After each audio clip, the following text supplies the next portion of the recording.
Seeing my sister Chloe laughing with my ex-fiancé felt like the original betrayal happening all over again. Only this time, I was ready.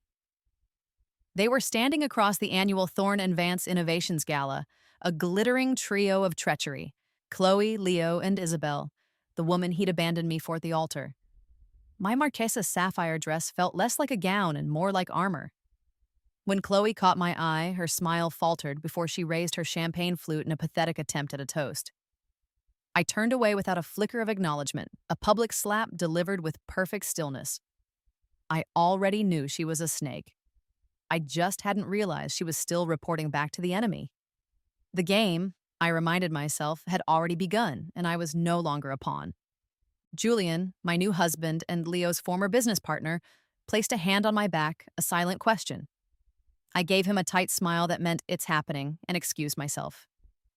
I moved through the crush of bodies and the scent of expensive perfume to a secluded terrace, the city lights sprawling below the penthouse like a captured galaxy. The cold night air was a welcome shock. I pulled out a burner phone. A single encrypted message waited.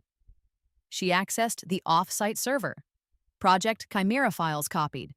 4:17 p.m. Chloe. It wasn't just gossip she was sharing, but corporate espionage. I'd given her a job in the new company I co-owned as a deliberate test, and she had failed spectacularly. I typed a one-word reply, my thumb pressing hard against the screen. Execute.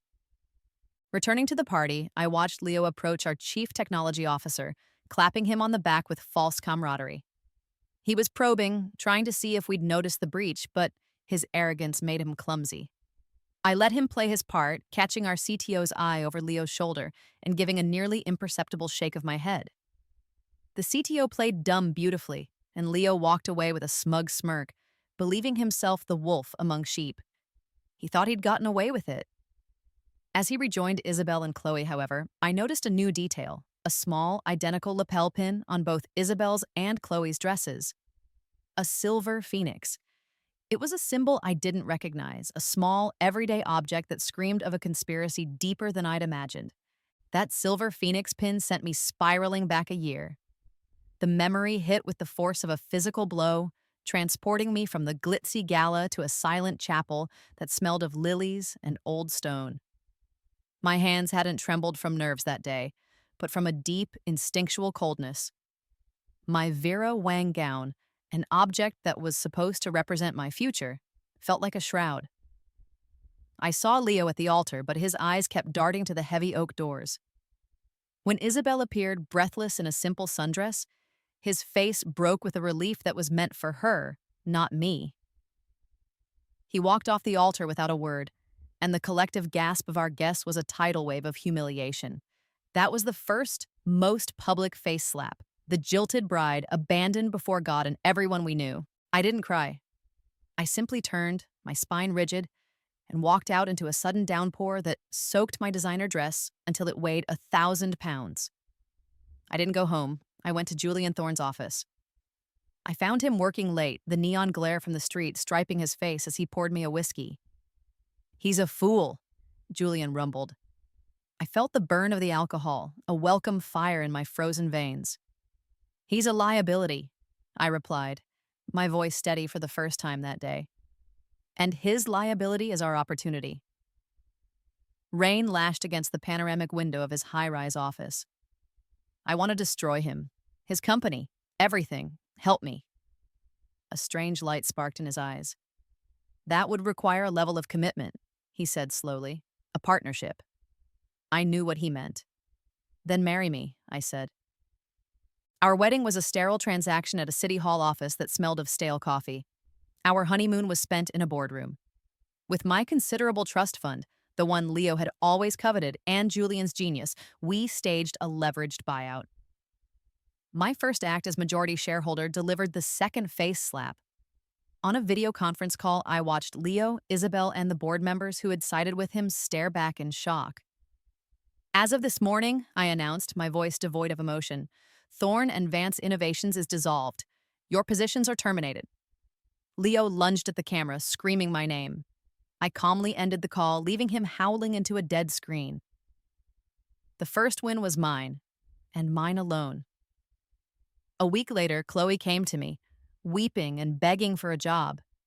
The lie that Leo had forced her hand was so transparent it was almost beautiful. I gave her a position, planting my own sister as a Trojan horse inside the walls of my new empire, knowing that one day she would show her true colors. She would be the key to the next phase of my war. The bait, as expected, was taken. Following the gala, the world of tech and finance journalism erupted with news of the Project Chimera data breach. We, of course, said nothing. We let the narrative spin out of our control, seeding the ground for Leo's triumphant return. Within a week, it happened. Phoenix Enterprises, Leo's new startup, was on the cover of Wired and Forbes. The headlines lauded him as a resilient genius, a titan of industry rising from the ashes of betrayal. There were glossy photos of him and Isabel in their sprawling new office, him looking visionary, her gazing at him with adoration. They were the power couple who had stared down a hostile takeover by a bitter ex-wife and emerged stronger. In one interview, Leo spoke of moving past the toxicity and focusing on pure innovation. The world fawned over him. My own sister, Chloe, left a copy of the magazine on my desk, a condolence note attached that read, "Thinking of you." The condescension was so thick I could taste it. The wrong had been done. They had stolen my fabricated work, and the world was celebrating them for it. Publicly, I fell apart, or rather, I constructed a masterful illusion of falling apart. At Thorne Sterling, I became a ghost in the machine I had built. I was late to board meetings, and when I attended, I was withdrawn, my gaze lost on the city skyline beyond the panoramic windows. I let the whispers in the hallway grow, the concerned glances from junior executives go unaddressed. My parents were apoplectic. "He's making a fool of you, Ava," my father boomed over the phone. "The Vance name is being celebrated while ours is associated with failure. Do something." I murmured a few placating words and hung up. The scent of brewing espresso that usually filled our office started to smell bitter, and I retreated to my own suite, letting Julian handle the day-to-day panic. He was a phenomenal actor. He'd pace in the glass-walled boardroom, looking grim and harried, fielding calls from nervous investors. Chloe would watch me with a mixture of pity and contempt, her fingers constantly tapping out messages on her phone. I knew she was giving Leo a play-by-play of my collapse. "She's breaking," I imagined her writing. "The company is adrift. We're going to win." Let them think that. I let them all believe I was a victim. A passive, defeated woman, crushed by the weight of her own vindictiveness. An empress watching her empire crumble. In reality, my empire was just beginning its true work. The moment the office emptied, my real day began. Julian and I lived on takeout from Michelin-starred restaurants in the electric hum of adrenaline. The lights of my office burned late into the night, a beacon only we understood. While the world thought I was mourning, I was hunting. My passivity was a screen for a flurry of precise, covert actions. Using the digital breadcrumbs Chloe left every time she communicated with Leo on our network, I traced the source of Phoenix Enterprises' funding. It wasn't clean. It was a labyrinth of shell corporations and offshore accounts. A river of dirty money that flowed from a single venomous source, a notorious financier known for bleeding companies dry. Leo, in his desperation, had made a deal with a devil who would inevitably come to collect. The work was meticulous. I spent a week personally correlating the encrypted transaction logs with IP addresses and burner phone records, a service for which I paid a discreet private investigator a handsome retainer. I had him flown in on a company jet for a midnight meeting in a deserted aircraft hangar. The scent of jet fuel sharp in the air as he handed me a final damning piece of evidence, a digital audio file. Back in my silent office, I put on my headphones and listened. It was Leo's voice, arrogant and giddy, explaining to the financier how he'd manipulated my unstable sister into stealing the data that would make them all rich. He laughed about me. He laughed about my supposed breakdown. Hearing that laugh, so full of unearned victory, didn't spark anger. It simply solidified my resolve into something cold, hard, and unbreakable. The final piece of the trap was a document I'd had locked in my personal safe for 6 months. The official, notarized patent for the real Project Chimera battery, filed the very day Julian and I were married. The trap was set. The Phoenix Enterprises press conference was a global event, live streamed from a rented out modern art museum. The room was a sea of cameras and ambition. Leo, dressed in a custom suit that probably cost more than my first car, took the stage to thunderous applause. He was radiant, a conquering hero. He held up the prototype, a sleek black battery. "This," he proclaimed, his voice echoing through the hall, "is the future." At that exact moment, I made my move. I didn't call a reporter. I didn't issue a press release. I walked onto that stage. A gasp rippled through the audience. Security guards, stunned by the audacity of a woman in a stark black power suit walking so calmly into the spotlight, were too slow to react. I walked directly to the podium, took the microphone from Leo's limp hand, and turned to the stunned crowd. "Good morning," I said, my voice crisp and clear. "My name is Ava Thorne Sterling, and I own the future." Behind me, the massive screen displaying the Phoenix logo flickered. In its place, I projected the evidence. The labyrinthine money trail leading to the loan shark. The financier's criminal record. And finally, the date-stamped official patent for Project Chimera under my name. "This battery," I announced, gesturing to the useless prop in Leo's hand, "is a fraud built on stolen, falsified data. And Phoenix Enterprises is a hollow shell funded by criminals." The room erupted. Flashbulbs went off like a volley of gunfire. Leo's face, broadcast on screens around the world, drained of all color. He stammered, his bravado shattering into a million pieces. In the front row, I saw Chloe's face, a mask of pure horror. Isabel looked like she was about to faint. I turned to Leo, my voice dropping to a near whisper that the microphone still caught. "You didn't rise from the ashes, Leo. You just found a new fire to burn in." As if on cue, the doors to the museum burst open, and a calm, orderly line of FBI agents began to file in. My anonymous tip, sent an hour prior, had been received. The last thing I saw as I walked off the stage was Leo's face, contorted in pure, unadulterated panic. His eyes begged me for an answer he would never get. As the chaos swirled behind me, my burner phone buzzed in my pocket. A text from an unknown number. "You think that was clever? You don't know who you're playing with." The anonymous text was a harbinger. The fallout from the Phoenix press conference was a maelstrom, but not all of it was in my favor. While Leo was buried in legal proceedings, a new, insidious attack began. This one wasn't aimed at my company's finances, but at its soul. A coordinated smear campaign erupted across the internet.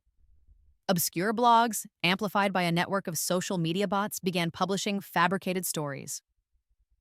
Thorne Sterling, they claimed, used sweatshop labor. Our materials were toxic. The accusations were baseless but venomous. Then, it turned personal. Doctored photos from my college spring break, altered to look lurid and debauched, appeared on gossip sites. The campaign was ruthlessly efficient, and I knew instinctively that it was Isabel's handiwork. Before Leo, she'd been a ruthless PR strategist known for her scorched earth tactics. The attacks were a public humiliation designed to shatter my credibility. The real betrayal, however, came from much closer to home. The bad press gave my father the opening he needed. He sat on the board of our largest supplier, a legacy company with whom we had a decades-long relationship. I was in a quarterly review when I got the call from their CEO.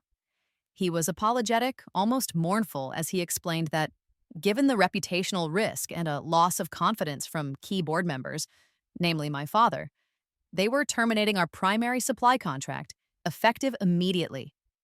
The line went dead, and I sat there in the sterile silence of the conference room, the scent of whiteboard markers sharp in the air.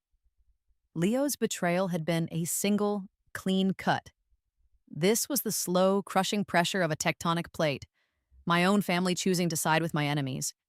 This was a new, deeper wrong. Once again, I retreated into a carefully constructed shell of passivity. I didn't fight the rumors. I didn't issue denials. Thorne Sterling's stock, already shaky, began to plummet. The office, once buzzing with the energy of our victory, became a tomb.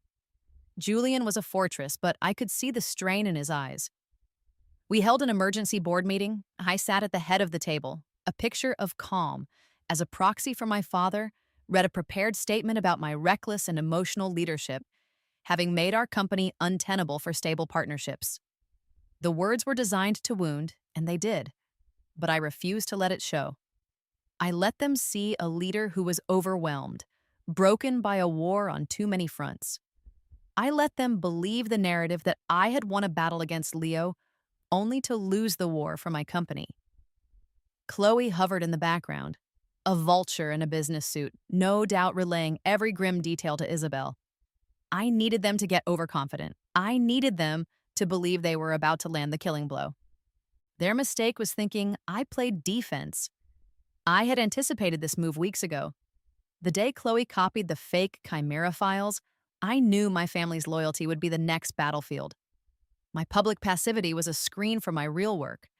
I booked a flight to Germany for what the board believed was a personal retreat to clear my head.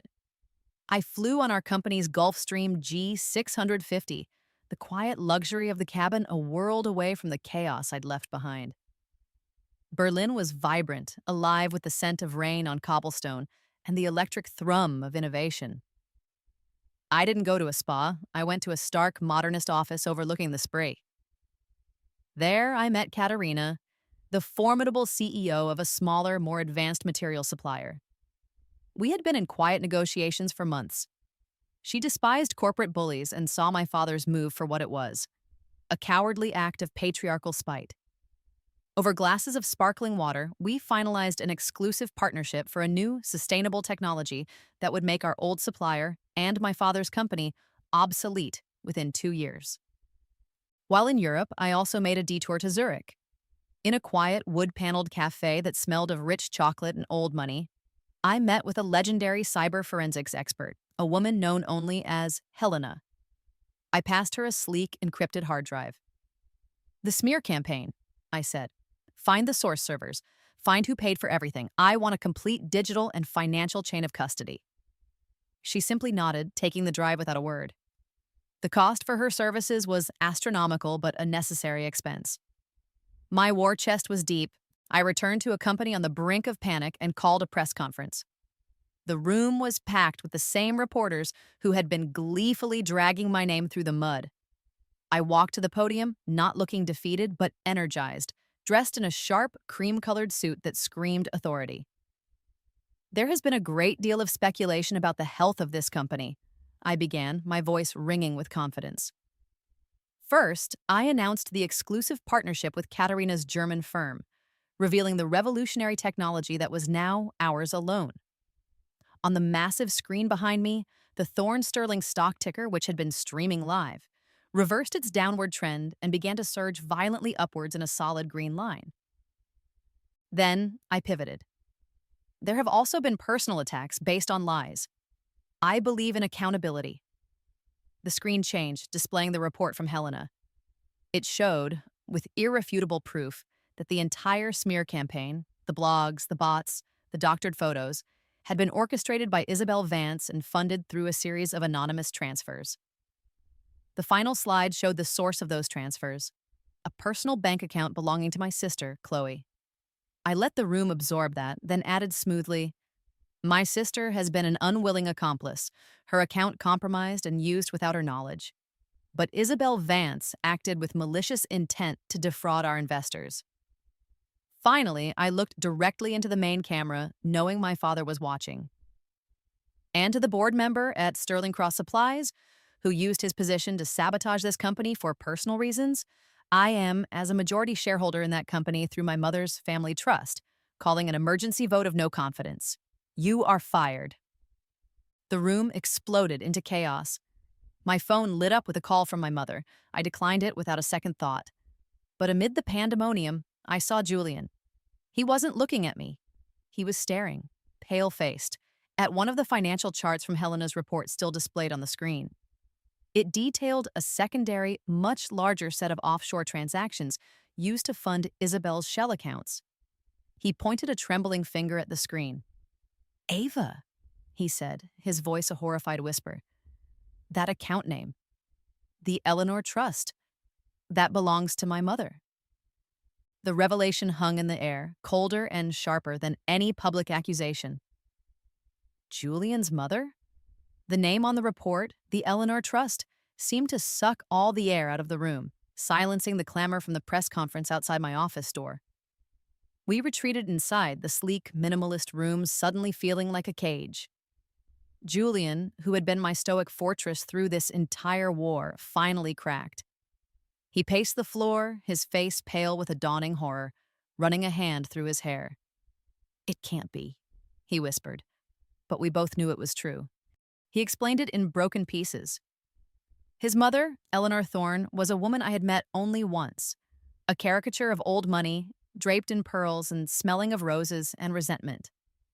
After a bitter divorce from Julian's father, she had been left with a name and a fortune, but a consuming bitterness that her son had rebuilt his own success without her help. She despised his self-made status. She had always competed with him, subtly and cruelly, his entire life. Leo, with his pliable nature and established family name, was everything she'd wanted in a son. A puppet she could mold. She must have been the hidden investor from the start, the one who sent the anonymous text, the true queen behind all the pawns I had been knocking off the board. We hadn't been fighting a desperate ex-fiancé. We had been fighting a shadow matriarch with immense wealth and a deep, pathological need to destroy her own son. "We can't fight her, Ava," Julian said, his voice hollow as he sank into a chair. "Her resources are effectively limitless. She'll bury us. This is over." I watched him, my husband and partner, the brilliant man who had helped me start this war, finally looking defeated. He saw a checkmate. He didn't know the real game hadn't even started. I walked to the large abstract painting hanging behind my desk, a chaotic swirl of black and gold oil paint that most people dismissed as a corporate cliché. I pressed a specific spot on the burnished gold frame.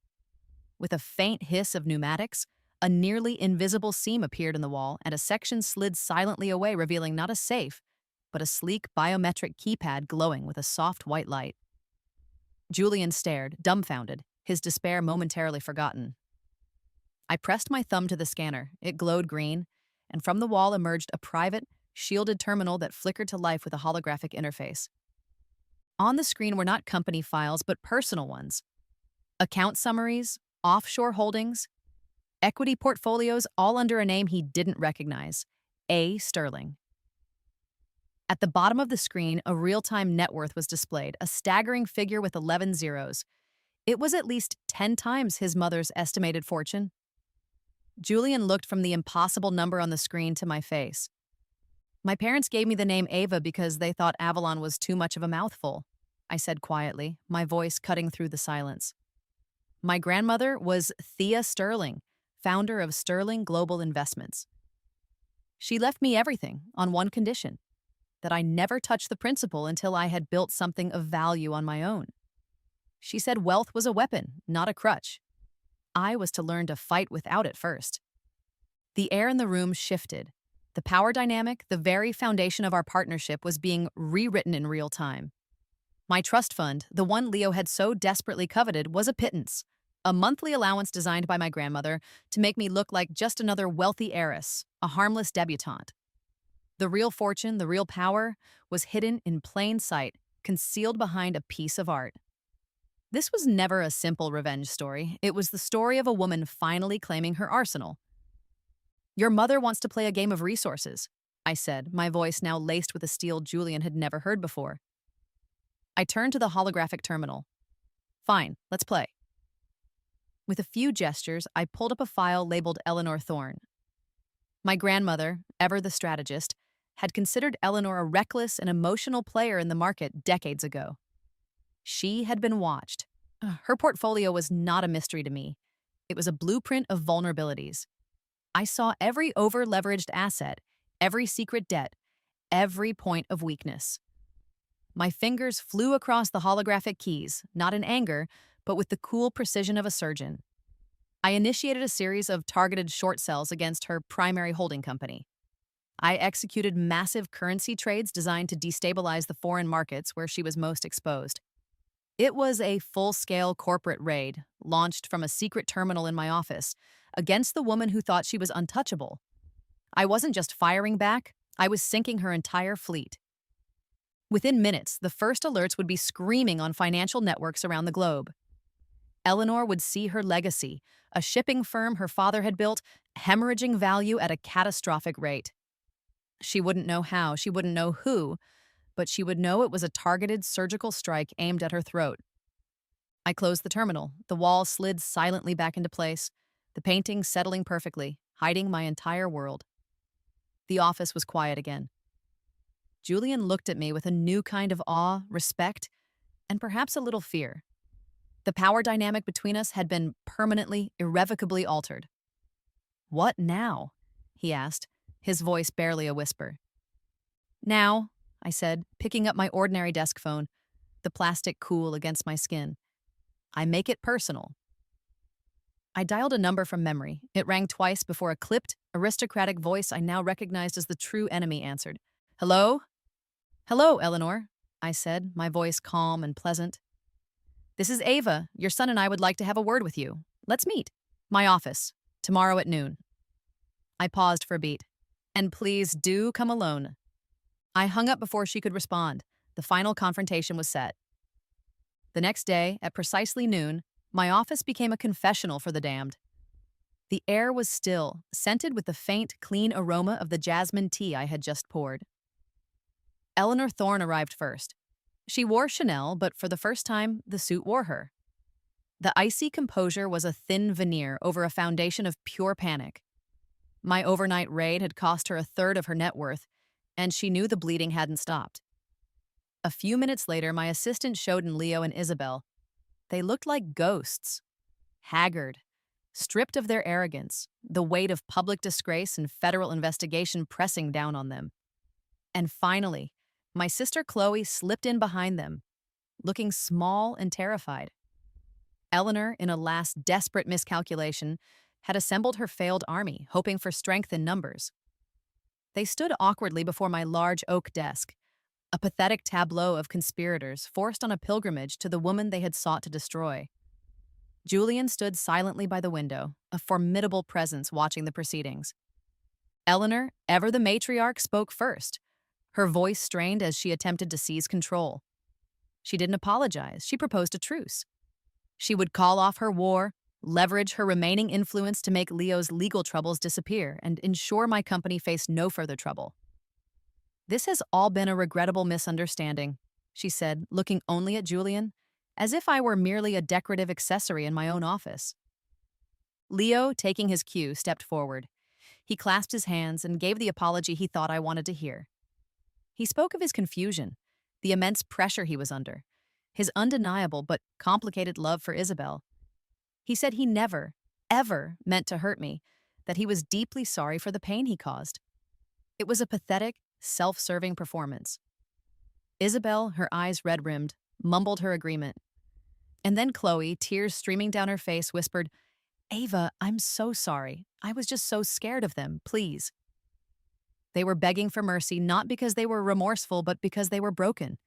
They were offering apologies as currency for their salvation. I let the silence hang in the room after they finished, a heavy blanket of their own making. I took a slow sip of my tea, the warmth a pleasant contrast to the ice in my veins. I let my gaze drift over each of them, cataloging their desperation. Leo, the feckless man-child. Isabel, the petty strategist whose schemes had blown up in her face. Eleanor, the bitter queen who had lost her kingdom overnight. And Chloe, the sister who had sold me out for the approval of monsters. Finally, I set my cup down on its saucer. The soft click of porcelain on wood was the only sound, a sharp, definitive period at the end of their pleas. I rose from my chair, the seat of power they all coveted, and walked around the desk to stand directly in front of them. They flinched, a collective nervous tremor. They expected a tirade, a queen's righteous fury. I gave them something far worse. I looked Leo in the eye. "No." I turned to Isabel, whose face was already crumbling. "No." I met Eleanor's furious, disbelieving gaze. "No." I saved my sister for last, looking at her through her veil of pathetic tears. "Especially not from you." I said it without anger, without hatred. I said it with the quiet finality of a closing door, the calm authority of a judge issuing a verdict. It wasn't a negotiation, it was a conclusion. Their faces fell, the quiet, simple word more devastating than any screaming match could ever have been. It told them there was no deal to be made, no way out. You seem to believe this was all about my broken heart, I continued, my voice dangerously soft. You think I did all this because you left me at the altar, Leo. That was the insult. This, I said, gesturing around my office, at the company I now commanded, is the consequence of the injury. The injury was that you underestimated me. All of you. I pressed the intercom button on my desk. Security. 2 guards appeared at the door, their presence solid and uncompromising. Please escort these people out of my building. Their access is permanently revoked. As they were led away, a silent, shuffling procession of the defeated, I made my final move. I picked up my phone, my actions calm and deliberate. I opened an encrypted file, the complete, unedited audio of the meeting that had just transpired, in which Eleanor had explicitly admitted to financial manipulation and conspiring to obstruct justice. With a single tap, I sent the file to the lead prosecutor on Leo Vance's case. It was the final nail in all their coffins, a win I delivered personally, silently, and absolutely. The war was over, but as the door clicked shut, leaving me in the sudden, profound silence of my office, I was left with a chilling question. What does a soldier do when there are no more battles to fight? 6 months later, the world was quiet. The war ended not with a bang, but with a series of quiet, devastating plea bargains. The audio file of our final meeting was incontrovertible. Faced with overwhelming evidence of conspiracy and financial crimes, Eleanor's empire was systematically dismantled by prosecutors and creditors. She liquidated what she could and disappeared into a self-imposed exile in a Swiss canton, a queen with no subjects and no legacy. Leo and Isabel, stripped of Eleanor's protection, accepted deals that left them with crippling fines, suspended sentences, and a public disgrace from which they would never recover.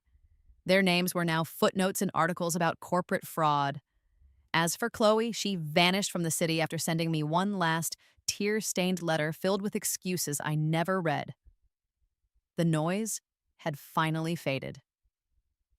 Thorne Sterling, reborn as Thorne Sterling Industries, thrived. Fueled by the exclusive German technology and Julian's brilliant leadership, we became pioneers in sustainable innovation. The company was no longer an instrument of revenge. It was a testament to what could be built from the ashes, a constructive force that employed thousands. The ghosts of the past had been exorcised not just from my life, but from the very bones of the business. Tonight, the sky above our penthouse was a brilliant, impossible canvas of orange and violet. The city sprawled below us, a silent, glittering kingdom. I stood on our private terrace, the sea breeze catching my hair, the air smelling only of salt and freedom. Julian came to stand beside me, handing me a glass of wine, a deep, expensive red. The transactional nature of our marriage, forged in conspiracy and necessity, had slowly, quietly, transmuted into something else. In the crucible of our shared war, a foundation of deep, unshakable respect had formed. There were no grand declarations, but there was a quiet understanding, a shared language spoken in comfortable silence. We were partners in every sense of the word. My mother sent a letter from Geneva, he said, his gaze fixed on the horizon. Did you read it? No, he said. There was no anger in his voice, just finality. He let a moment pass. I threw it in the incinerator. I nodded, taking a sip of wine. I talked to my parents yesterday. They want to fly out to visit. He turned to look at me, his expression gentle. And what did you say? A year ago, I would have refused out of spite or agreed out of a lingering sense of duty. Now, the choice was simply mine. I told them I'd think about it, I said, and a real unburdened smile touched my lips. We were both healing, on our own terms. I looked out at the view, at the endless expanse of the ocean meeting the sky. For the first time in years, my mind wasn't plotting 3 moves ahead. It wasn't cataloging betrayals or planning counterattacks. It was still. The burning fury that had been my fuel for so long had been replaced by a serene, powerful calm. I didn't just destroy my enemies, I had liberated myself from their gravity, from the person I had been forced to become to defeat them. I was not the girl left at the altar, nor was I the vengeful CEO who burned down the world. I was simply Ava, the woman who had earned this peace, who had built this life. The sun finally dipped below the horizon, and the city lights began to glow, no longer a battleground to be conquered, but simply a beautiful view. My view.